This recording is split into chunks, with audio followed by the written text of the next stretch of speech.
بسم اللہ الرحمن الرحیم الحمد للہ نحمده ونستعینه ونستغفره ونؤمن به ونتوکل علیہ ونعوذ باللہ من شرور انفسنا ومن سیئات اعمالنا من يهده الله فلا مضل له ومن يضلله فلا هادي له ونشهد أن لا إله إلا الله وحده لا شريك له ونشهد أن سيدنا ومولانا محمدا عبده ورسوله صلى الله عليه وعلى آله وأصحابه وأزواجه وذرياته وأهل بيته وبارك وسلم تسليما كثيرا. أعوذ بالله من الشيطان الرجيم. بسم الله الرحمن الرحيم. ظهر الفساد في البر والبحر بما كسبت أيدي الناس ليذيقهم بعض الذي عملوا لعلهم يرجعون. وقال الله سبحانه تبارك وتعالى أذن للذين يقاتلون بأنهم ظلموا وإن الله على نصرهم لقدير. صدق الله العظيم.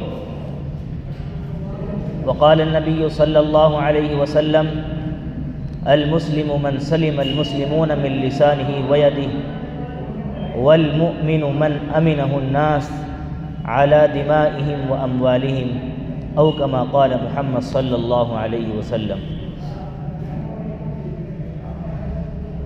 حضرات محترم، گزشتہ ہفتے اس بات پر بیان کیا گیا تھا کہ ہمارا مسجد اقصی اور فلسطین سے کیا تعلق ہے.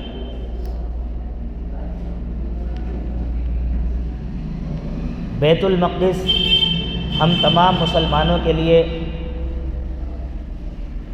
ایک جذباتی جگہ ہے جس سے ہمارا ایمان کا اور روح کا تعلق ہے.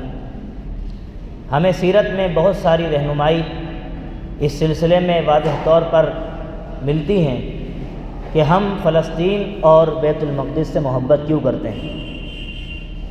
آج میری گفتگو کا جو عنوان ہے وہ یہ ہے کہ اس وقت فلسطین کے جو حالات ہیں، باطل طاقتیں یہ ثابت کرنے کی کوشش کر رہی ہیں کہ یہ تمام تر ظلم و ستم اسلام کی جانب سے کیا جا رہا ہے. ہم اگرچہ ان کی کوئی مدد نہیں کر سکتے، مگر اتنا جاننا تو ضروری ہے کم از کم کہ اگر کوئی ہمارے سامنے یہ بات کہے کہ اسلام دہشت گرد مذہب ہے تو ہم اس کو یہ ثابت کر سکیں اس کے سامنے اور اس کو یہ باور کرا سکیں کہ اسلام امن و شانتی کا مذہب ہے، وہ دہشت گرد مذہب نہیں ہے. اللہ رب العزت نے قرآن کریم میں فرمایا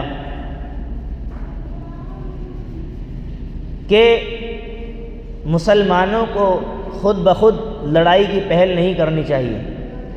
اس کی مثال بہت ملتی ہے. آپ اللہ کے نبی کا زمانہ دیکھیے. اللہ کے نبی کی جو پیغمبرانہ زندگی ہے وہ 23 سال کی مدت ہے. 13 سال مکے میں اور 10 سال مدینہ میں. 13 سال جو مکے میں گزرے ہیں وہ انتہائی پرامن تشدد کا زمانہ ہے.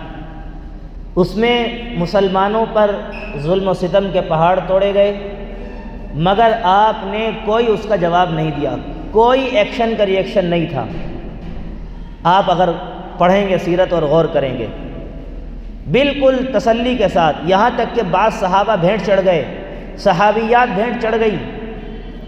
حضرت سمیہ رضی اللہ عنہا اسلام میں سب سے پہلی شہید ہونے والی خاتون. یہ مکے کا زمانہ ہے.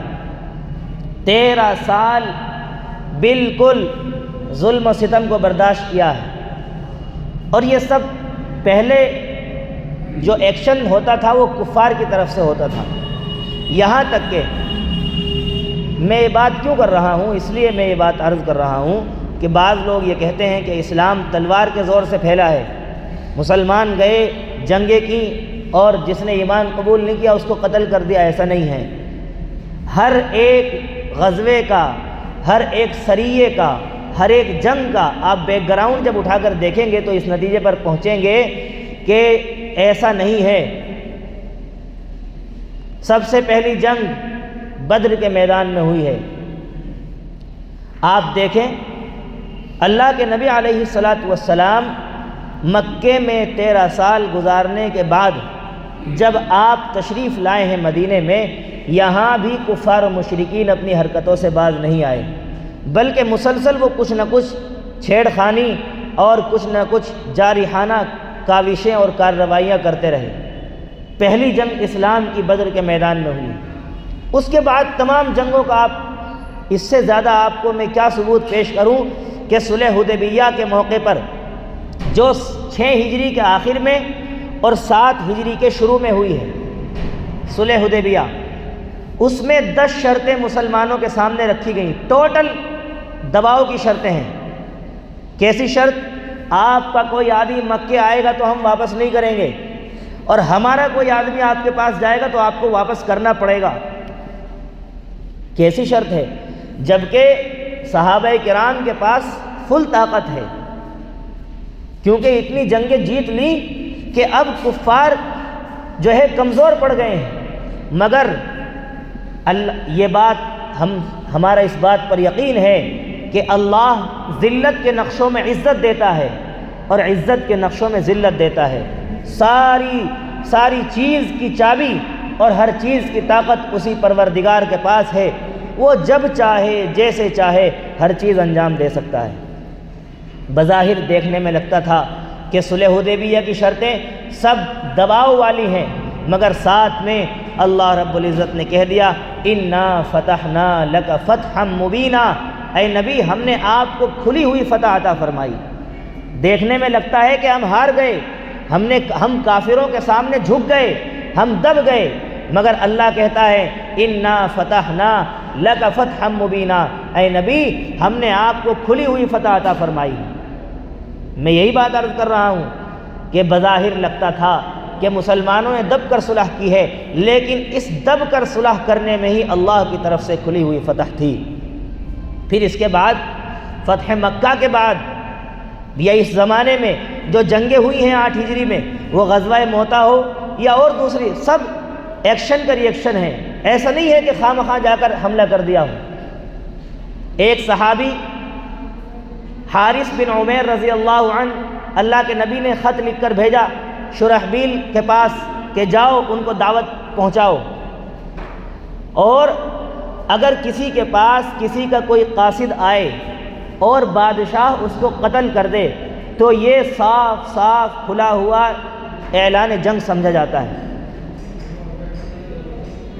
قاصد کا مطلب کیا ہوتا ہے؟ جیسے ہمارے ملک میں اور ہر ملک میں ایمبیسیاں ہوتی ہیں،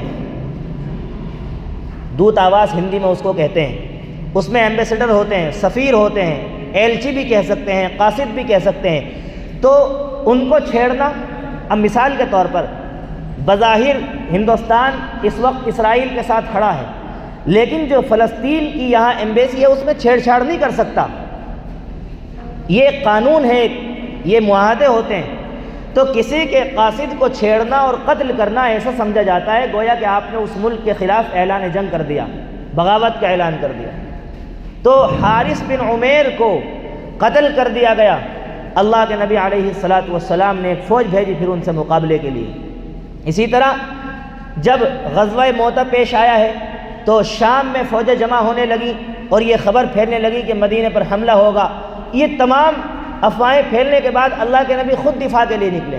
غرض یہ کہ بات تمام تاریخ پیش کرنے کا مقصد یہ ہے کہ جتنی بھی جنگیں ہیں وہ ڈیفینسو ہیں، یعنی وہ کسی نے آپ پر کوئی حملہ کیا تو پھر تو اپنی حفاظت کے لیے نکلنا پڑتا ہے۔ اسلام بے شک مذہب ہے امن و شانتی کا اور سلامتی کا، مگر اس کا مقصد یہ نہیں ہے کہ دبتے رہیے اور خاموش رہیے۔ اس وقت فلسطین میں جو حالات ہیں ان کے اوپر ظلم و ستم کے پہاڑ توڑ دیے گئے، لیکن کہنے والے یہ کہہ رہے ہیں کہ وہ قتل تو ہو رہے ہیں، لیکن وہ کہہ رہے ہیں اللہ اکبر کی صدائیں ان کے لبوں سے ان کے منہ سے جو ہے بلند ہو رہی ہیں۔ اللہ تعالیٰ ان کی زبانوں سے نعرہ تکبیر کی صدائیں بلند کرا رہا ہے، یہی ان کی فتح ہے۔ بظاہر لگتا ہے کہ ظلم و ستم ہے، سب کچھ ہے، مگر باطل طاقتوں کے اندر ایک لرزہ پیدا ہو گیا ہے اور وہ گھبرا گئے ہیں کہ مسلمان بھی ایسا کر سکتے ہیں۔ آپ دیکھیے افغانستان میں ابھی کچھ سالوں پہلے جب اللہ نے طالبان کو فتح عطا فرمائی، 20 سال پہلے امریکہ یوں کہہ کر داخل ہوا تھا، کتنے چٹکی بھر لوگ ہیں، ابھی 20 منٹ میں ان کو مٹا کر آتا ہوں، 20 سال لگے ہیں، مٹا نہیں سکا، خود بھاگنا پڑا۔ ہمارا ایمان ہونا چاہیے۔ میں آپ سب سے بھی یہ بات کہتا ہوں، ہم لوگ تو یہ بات سننے کے لیے تیار نہیں ہیں، کہیں اس طرح کے بیان ہو تو آ کر کہتے ہیں مولوی صاحب ذرا ہلکا ہاتھ رکھا کرو۔ کیا تم جب اپنے بچوں کو فلسطینیوں کی طرح اٹھاؤ گے، جب سمجھو گے اس بات کو کہ ہاں ہم کس ماحول کے اندر جی رہے ہیں؟ جو آزمائش آج ان کے ساتھ ہے وہ تمہارے ساتھ بھی آ سکتی ہے، تم کوئی انوکھے نہیں ہو، بلکہ ہم تو یہ بات کہتے ہیں کہ ہمارے گناہ ان سے کہیں زیادہ ہوں گے۔ وہ تو اپنی لاشوں کو اپنی گودوں میں اٹھا کر یوں کہہ رہے ہیں حسبی اللہ و نعم الوکیل، میرا رب مجھ پر کافی ہے۔ آج یہاں تو ذرا سے حالات آ جائیں ہم تو سب کچھ چھوڑ دیتے ہیں، ہم شکوے شکایت کرنے لگتے ہیں۔ ہمارے ایمان تو دیمک سے بھی کمزور ہیں، صحیح معنی میں پوچھا جائے تو۔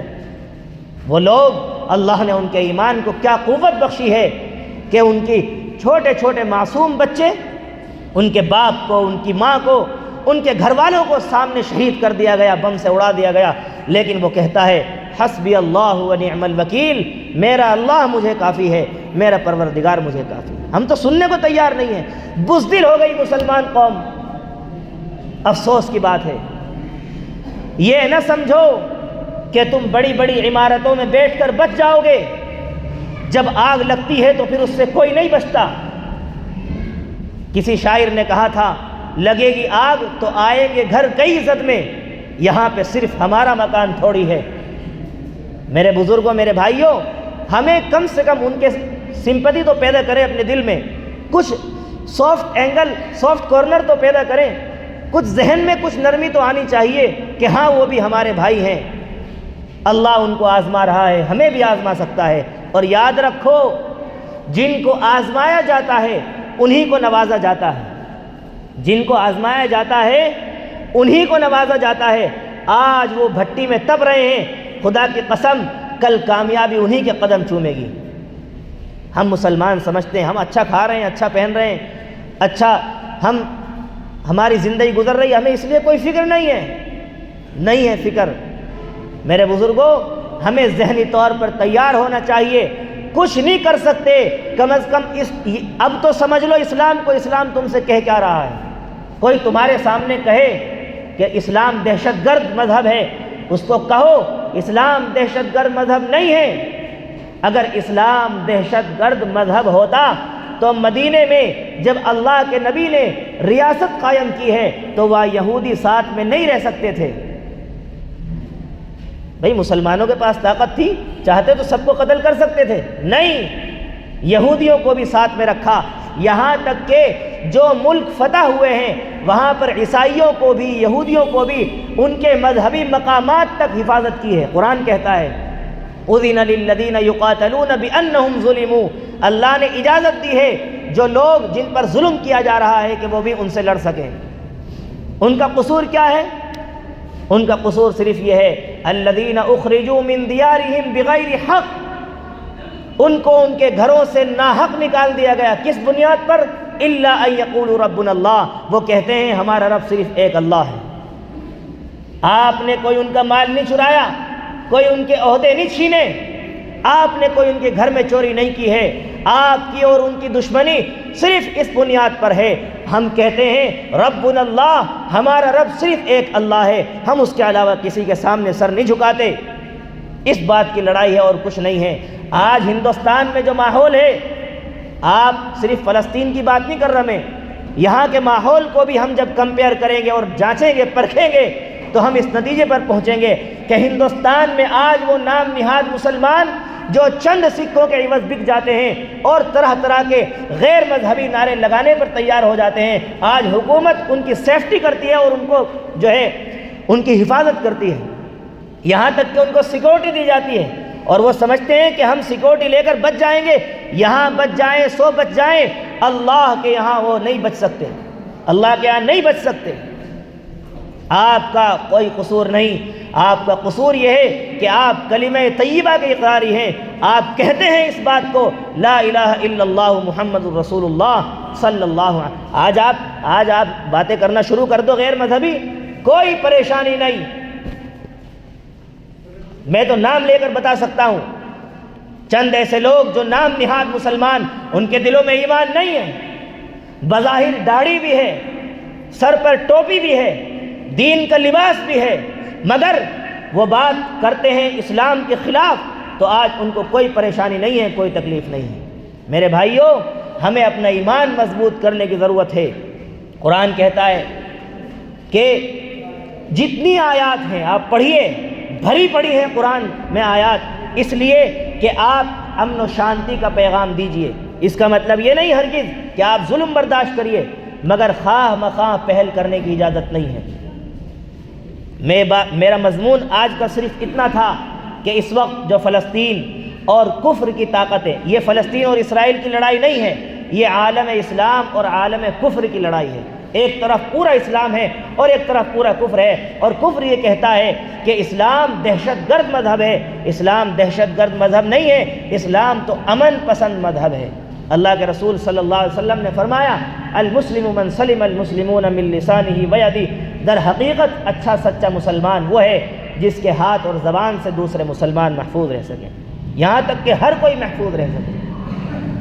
دوسری حدیث میں فرمایا والمؤمن من امنہ الناس۔ اس حدیث پر کوئی آبجیکشن کر سکتا ہے کہ اس میں تو مسلمان کا ورڈ خاص طور پر استعمال کیا گیا؟ دوسری حدیث ہے والمؤمن من امنہ الناس علی دمائہم و اموالہم، کہ حقیقت میں مومن وہ ہے جس سے لوگ اپنے جان اور اپنے مال کو محفوظ سمجھیں۔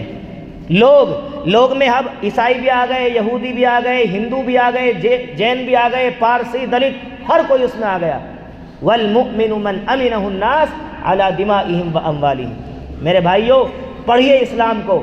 آج مسلمان ایک کام کی مشین بن گیا، صبح کو اٹھتا ہے، نہ نماز، بس ناشتہ کیا، کام پر چلا گیا، شام کو آیا، کھانا کھایا، سو گیا، بس کام کی مشین بنا ہوا ہے۔ نہ اسے نماز کا پتہ، نہ اسے دین کا پتہ۔ کوئی اس سے سوال کر لے، وہ اسے بتا نہیں سکتا کہ تمہارا اسلام کیا کہتا ہے۔ میرے بھائی، جب ہمیں اپنے اسلام کے بارے میں نہیں پتا ہوگا، ہم دوسروں کو کیا جواب دے سکیں گے؟ پڑھیے اسلام کو، یہ وقت ہے۔ آج کفر کی طاقت ہمارے سروں پر منڈرا رہی ہے، مگر مسلمان خواب غفلت سے بیدار ہونے کو ہرگز تیار نہیں ہے۔ جمعے کے بیان میں دیکھو، اب بھی پوری مسجد نہیں بھری، بیان ختم ہونے کا وقت آ گیا، کیا ہم پھر شکایت کریں گے؟ ہماری شکایت بجا نہیں ہے۔ کس بات کی تم شکایت کرتے ہو؟ بیان سننے کو تیار نہیں ہے، جو آتے ہیں وہ بھی ادھر ادھر، بس انہیں پتہ ہی نہیں قرآن و حدیث کا کتنا وزن ہے، قرآن و حدیث کی بات کتنی اہمیت رکھتی ہے۔ افسوس اور افسوس، دنیا کی باتوں کا ہمیں معلوم ہے، فلاں کیا چل رہا ہے، فلاں کیا چل رہا ہے، سب پتہ ہے۔ میں ممبر پر بیٹھ کر نہیں بتانا چاہتا یہ بات، مجھے ہر چیز معلوم ہے کہ دنیا میں لوگ کہاں کہاں کس کس مسئلے میں الجھے ہوئے ہیں۔ میرے بھائیوں، پڑھو اسلام کو، پڑھو قرآن کو، پڑھو سیرت کو۔ جب پڑھو گے تو پھر تمہاری بزدلی بھی ختم ہوگی۔ تمہاری بزدلی قرآن ختم کر سکتا ہے اور کوئی نہیں کر سکتا۔ کتنے ہی پیسے کما لینا، جتنا کماؤ گے اس پیسے کی حفاظت کو اتنی ہی تیاریاں کرو گے، اور جب اسلام کو پڑھو گے تو پھر اللہ کی راہ میں خرچ کرو گے، بزدلی نہیں آئے گی تمہارے ذہنوں میں، اللہ تمہیں ایمانی قوت عطا فرمائے گا۔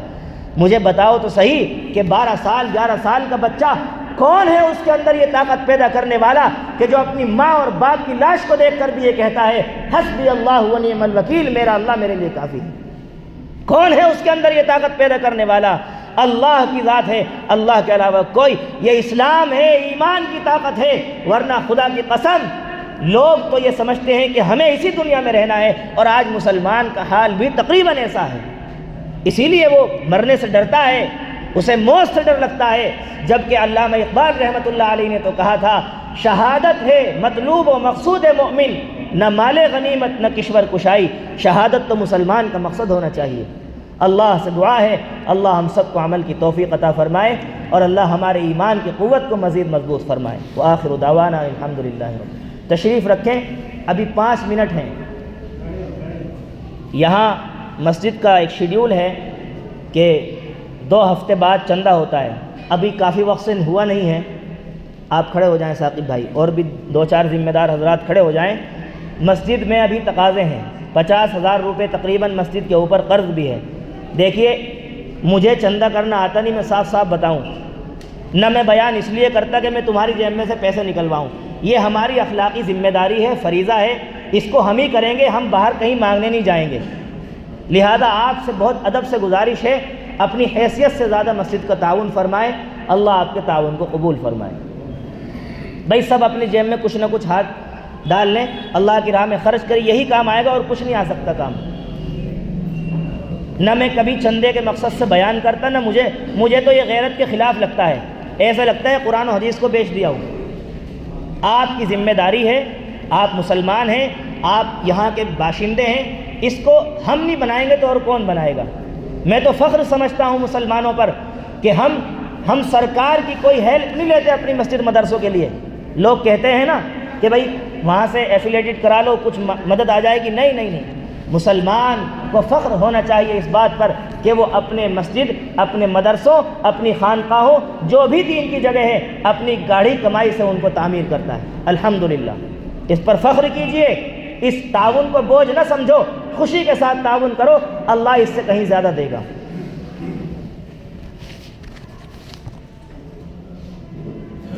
ہمیں لگتا ہے کہ ہمارے پاس سے کچھ کم ہو گیا، تجربہ کر کے دیکھو، اللہ تعالیٰ 10 گنا زیادہ دیتا ہے، 70 گنا، اور کہیں تو حدیث میں کہا 700 گنا تک دیتا ہے۔ مسئلہ سارا یقین کا ہے۔ خرچ کرنے والے کروڑوں روپے بھی خرچ کرتے ہیں، پورا ایک آدمی پوری مسجد بنوا رہا ہے، کون ہے اس میں یہ جذبہ پیدا کرنے والا؟ اللہ ہے، جس کا آخرت پہ جتنا زیادہ یقین ہے وہ اتنا زیادہ خرچ کرتا ہے۔ لہذا آپ سب تعاون کریں، ادھر بھی جو حضرات ہیں ان سے بھی چندہ کر لیں۔